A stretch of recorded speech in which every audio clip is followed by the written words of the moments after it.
जरूरी कदम उठाए जा रहे हैं। आदरणीय सभापति जी, एनडीए सरकार ने बीते 10 वर्षों में विकास को अपना सबसे बड़ा संकल्प बनाया है। आज हमारे सामने भारत को दुनिया की तीसरी सबसे बड़ी इकोनॉमी बनाने का संकल्प है। आज हमारे सामने आजादी के इतने सालों के बाद पीने का शुद्ध पानी पहुंचाने के लिए, हर जल पहुंचाने का हमारा संकल्प है। आदरणीय सभापति जी, हर गरीब को आवास देना, ये हमारा संकल्प है। आदरणीय सभापति जी, भारत की विश्व में जैसे जैसे ताकत उभर रही है, हमारी सेनाओं को भी आत्मनिर्भर बनाने का हमारा दृढ़ संकल्प है।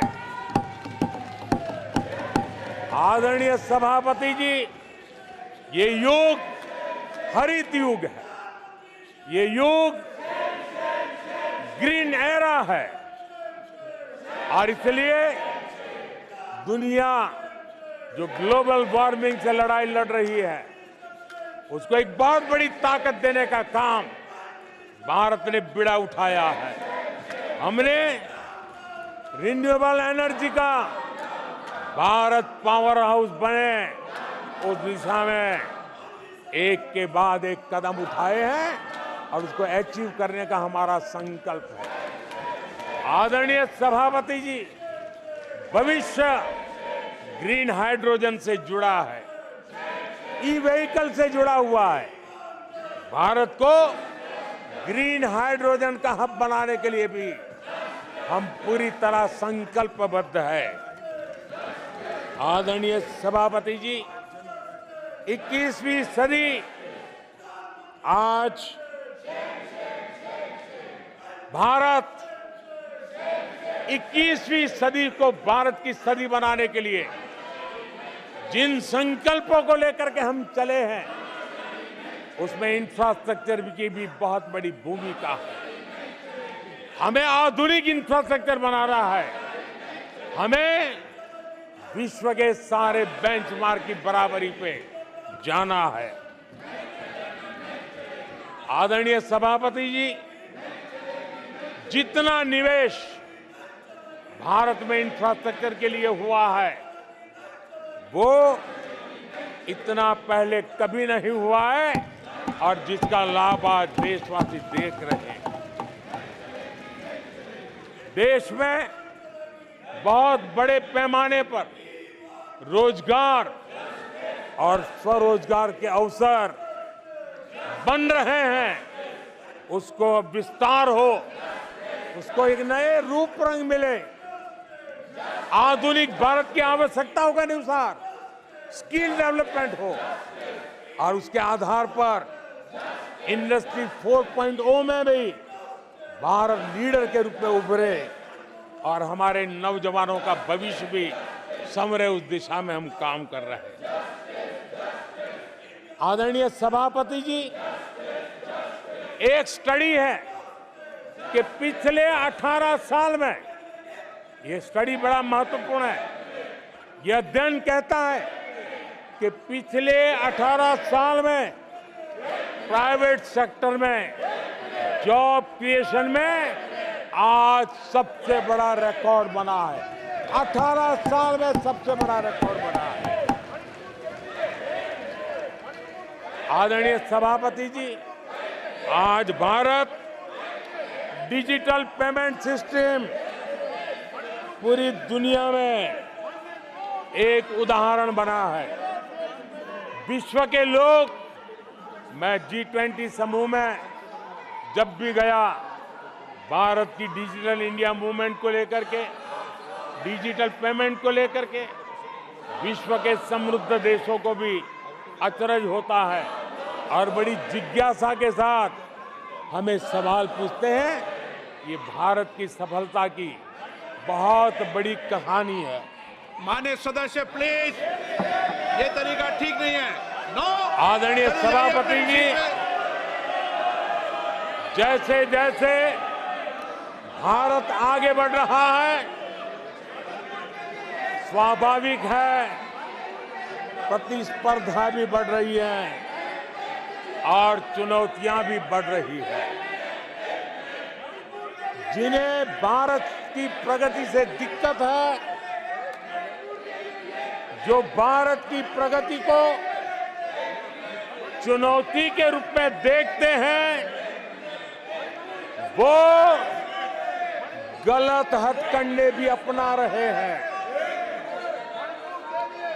ये ताकतें भारत की डेमोक्रेसी, डेमोग्राफी और डायवर्सिटी पर हमला कर रही है और ये चिंता सिर्फ मेरी नहीं है, ये चिंता सिर्फ सरकार की नहीं है, ये चिंता सिर्फ ट्रेजरी बैंक की नहीं है। आदरणीय सभापति जी, देश की जनता और माननीय सुप्रीम कोर्ट तक सबको इन बातों से चिंतित है। सुप्रीम कोर्ट ने जो कहा है, वो कोर्ट मैं आज सदन के सामने रखना चाहता हूं। सुप्रीम कोर्ट का एक कोर्ट देश के करोड़ों करोड़ लोगों के लिए भी कैसे कैसे संकट आने की संभावनाएं दिख रही है, इसकी तरफ इशारा करता है। आदरणीय सभापति जी, सुप्रीम कोर्ट ने अपने एक जजमेंट में बड़ी गंभीरतापूर्वक कहा है और मैं कोट पढ़ता हूं, ऐसा लगता है इस महान देश की प्रगति पर, ऐसा लगता है कि इस महान देश की प्रगति पर संदेह प्रकट करने, उसे कम करने और हर संभव मोर्चे पर उसे कमजोर करने का एक ठोस प्रयास किया जा रहा है। ये सुप्रीम कोर्ट की बात पढ़ रहा हूं। सुप्रीम कोर्ट आगे कह रही है, इस तरह के किसी भी प्रयत्न या प्रयास को आरंभ में ही रोक दिया जाना चाहिए। देश की सुप्रीम कोर्ट का एक कोर्ट है।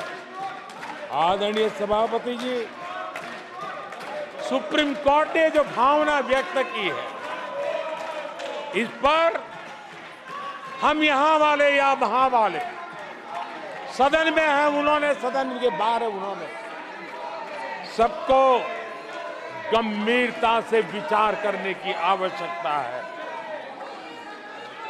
आदरणीय सभापति जी, भारत में भी कुछ लोग हैं जो ऐसी ताकतों की मदद कर रहे हैं। देशवासियों को ऐसी ताकतों से सतर्क रहने की जरूरत है।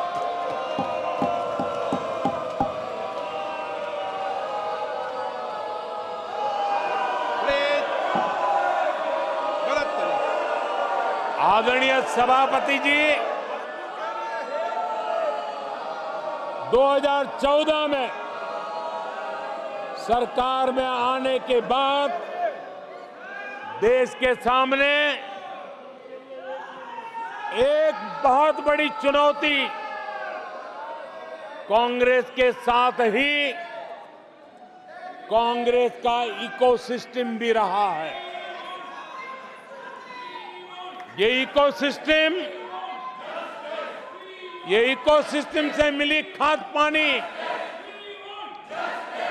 इसके दम पर ये कांग्रेस की मदद से ये इकोसिस्टम 70 साल तक फला फूला है। मैं आज सभापति जी इस इकोसिस्टम को चेतावनी देता हूं। मैं इस इकोसिस्टम को चेताना चाहता हूं।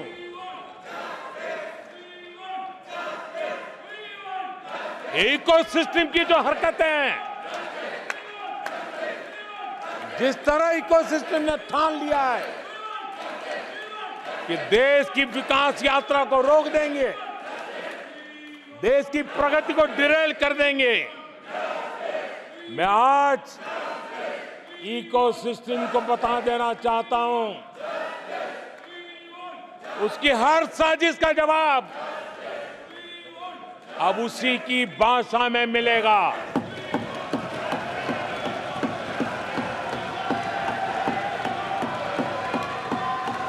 यह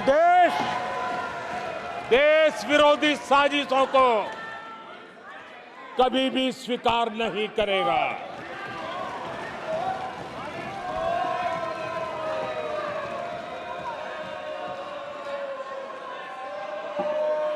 आदरणीय सभापति जी, ये ऐसा कालखंड है जब दुनिया भारत की प्रगति को बहुत गंभीरता से ले रही है, हर बारीकी को नोटिस कर रही है। आदरणीय सभापति जी, अब चुनाव हो चुके हैं। 140 करोड़ देशवासियों ने 5 साल के लिए अपना निर्णय जनादेश दे दिया है। आवश्यक है कि विकसित भारत के निर्माण के लिए इस संकल्प को सिद्धि में बदलने के लिए इस सदन के सभी माननीय सदस्यों का योगदान होना चाहिए। मैं उन सबको निमंत्रित करता हूं कि विकसित भारत के संकल्प को पूर्ण करने के लिए आप भी जिम्मेवारी के साथ आगे आइए। देश हित के विषय पर हम साथ चले, मिलकर के चलें और देशवासियों की आशा आकांक्षाओं को पूरा करने में हम कोई कमी न रहने दें। आदरणीय सभापति जी, पॉजिटिव राजनीति भारत के इस कालखंड में बहुत आवश्यक है और मैं हमारे साथी पक्षों को भी कहना चाहूंगा, इंडी गठबंधन के पक्ष के लोगों को कहना चाहूंगा कि आप आइए मैदान में, गुड गवर्नेंस पर स्पर्धा करें। जहां जहां आपकी सरकारें हैं वो एनडीए की सरकारों के साथ गुड गवर्नेंस पर स्पर्धा करें, डिलीवरी में स्पर्धा करें, लोगों की आकांक्षा पूरी करने में स्पर्धा करें। देश का भला होगा, आपका भी भला होगा। आदरणीय सभापति जी, आप अच्छे कामों के लिए एनडीए के साथ स्पर्धा करें। आप रिफॉर्म्स के मामले में हिम्मत करें। जहां जहां आपकी सरकारें हैं वो रिफॉर्म से कदम बढ़ाएं और वो विदेशी निवेश को आकर्षित करें। अपने अपने राज्यों में विदेशी निवेश ज्यादा आए, इसके लिए प्रयास करें। उनको ये अवसर है, उनके पास राज्यों में कुछ सरकारें हैं और इसके लिए वो भाजपा की सरकारों से स्पर्धा करें, एनडीए की सरकारों से स्पर्धा करें, सकारात्मक स्पर्धा करें। जिन लोगों को जहां सेवा करने का मौका मिला है वहां पे वे रोजगार के लिए स्पर्धा करें। कौन सरकार ज्यादा रोजगार देती है उस स्पर्धा के लिए मैदान में आए, एक तंदुरुस्त स्पर्धा हो। साथी आदरणीय सभापति जी, हमारे यहां भी कहा है कि गहना कर्मणो गति ही, गहना कर्मणो गति है, यानी कर्म की गति गहन है। इसलिए आक्षेप, झूठ, फरेब, डिबेट ऐसी जीतने के बजाय कर्म से, कुशलता से, समर्पण भाव से, सेवा भाव से जरा लोगों के दिल जीतने के लिए कोशिश होनी चाहिए। आदरणीय सभापति जी, मैंने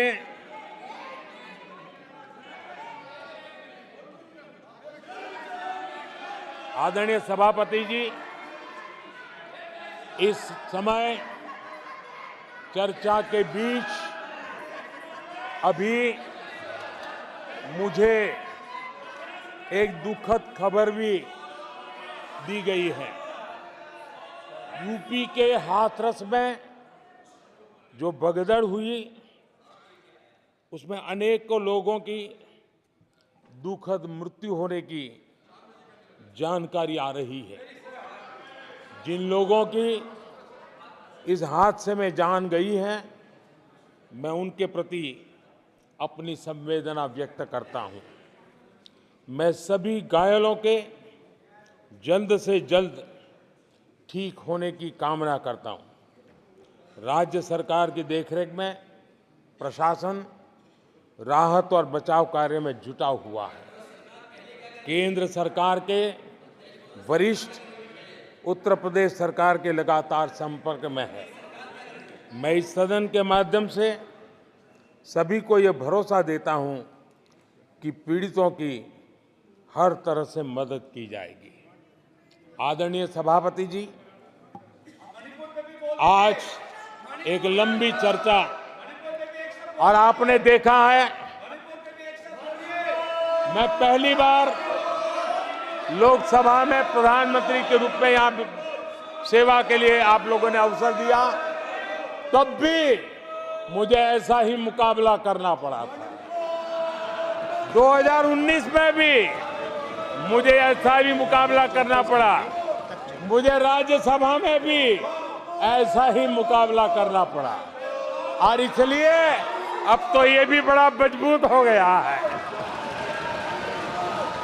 मेरा हौसला भी मजबूत है, मेरी आवाज भी मजबूत है और मेरे संकल्प भी मजबूत है। आदरणीय सभापति जी, ये कितनी ही संख्या का दावा क्यों न करते हो, 2014 में जब हम आए राज्यसभा में हमारी ताकत बहुत कम थी और चेयर का भी जरा झुकाव दूसरी तरफ था, लेकिन सीना तान करके देश की सेवा करने के संकल्प हम डिगे नहीं।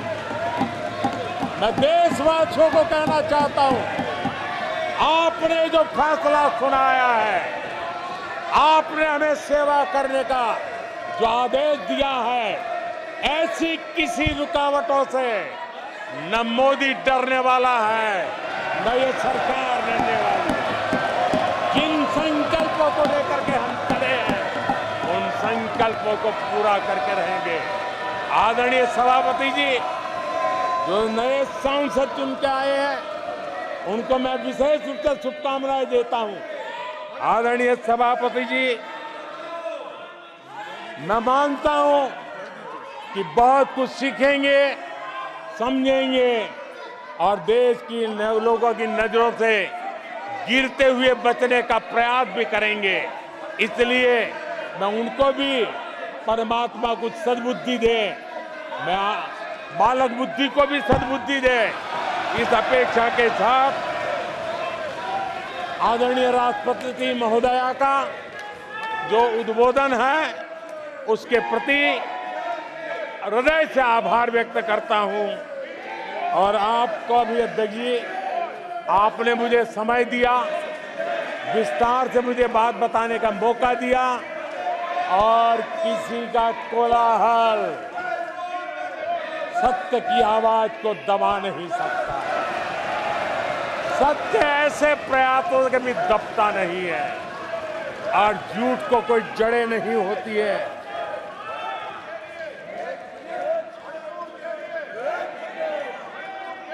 आदरणीय सभापति जी,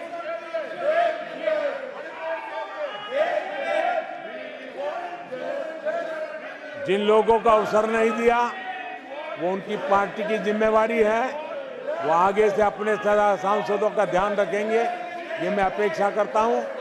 आदरणीय सभापति जी, मैं इस सदन का भी धन्यवाद करते हुए, मुझे बहुत आनंद आया, आज बहुत आनंद आया।